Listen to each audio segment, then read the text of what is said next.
Evdalê Zeynîkê Wikipedya Evdalê Zeynîkê Evdalê Zeynîkî wekî Homerosê Kurdan tê nasîn. Li derbarê jiyana wî de agahiyên sedî sed rastnîn in.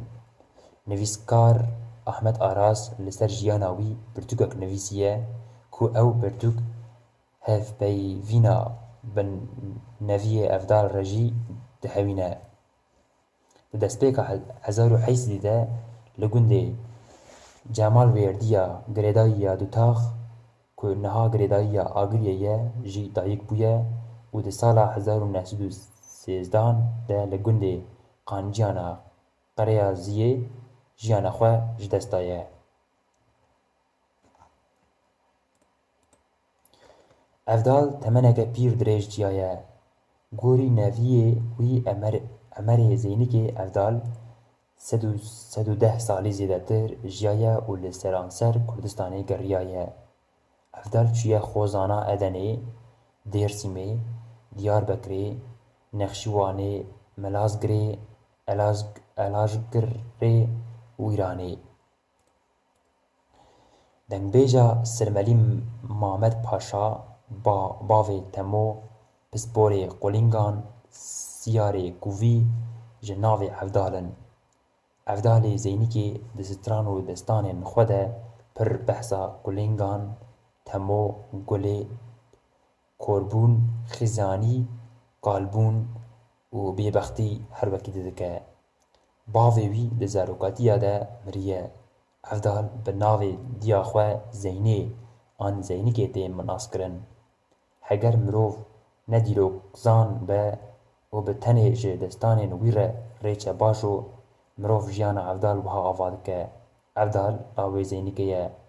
Diya wî ev di nava Xizaniyê de mezin kiriye. Evdal zarokek taybet bûye. Bala xwe daye neheqî, welatperezî û dewlemendiya civakê. Gihîştinên xwe kiriye stran. Dilê wî ketiye dengbêj Gulê. Gulê di dîwana Sirmelî Mehmed Paşa de eslê xwe fileh Ermenî an jî nemisliman bûye. Evdal di civatên axa û began de dengbêjiyê dike. Piştre çavên wî kor dibe û hêdî hêdî ji civatên dewlemendan tê derkirin. Temoyê lawê wî jî ne Gulê ye. Lawê wî ji ne Gulê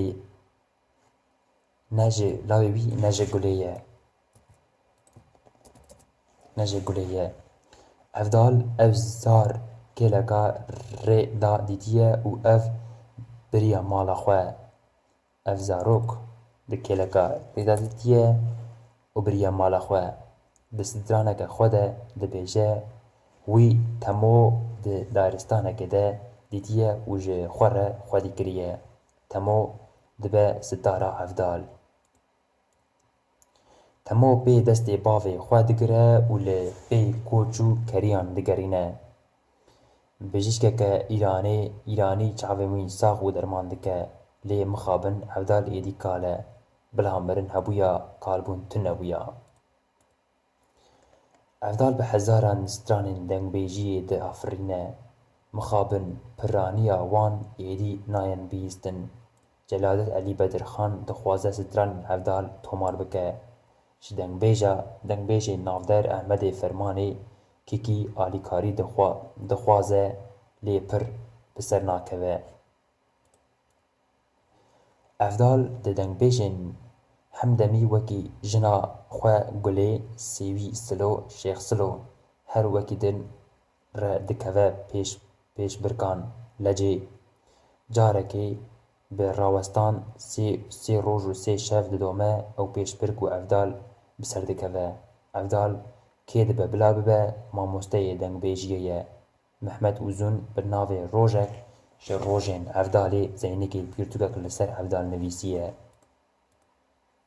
Kilamên Evdalê Zeynîkê Evdal kilama Xwezanê û Dêrsimê zevk hez kiriye. Wexta ku Evdal ber sekerata mirinê de bûye kurên xwe re dibêje ku ger wan her du kilamên min du carî bi bîr nekin.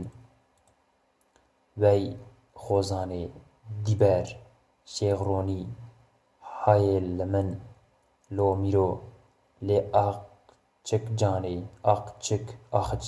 canê sîncarî talo ez ê ji dêra têrekî hûrim hevdal û şêxsilê min ê li hefta nexşîwanê dersîma xweş dersîmê heyla wayê ev la begê mîrê zirav hekîmo hevdal kor e kulîng li serê me ha neke wey ka liyê wey koriyê hevdal kor e nabîne heyşo rabe cirê vêxe roj di qalîbaba de velgeriya qazoyê garisya heylê me tê rabe ez ê bi deharê qelenyê diketim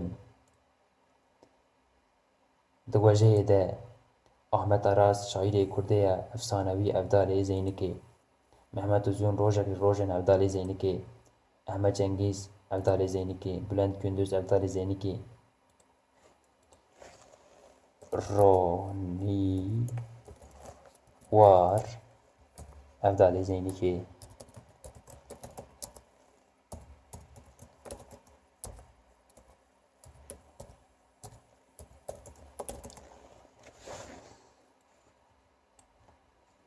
Şefkanî herî mezin Wîkîpedya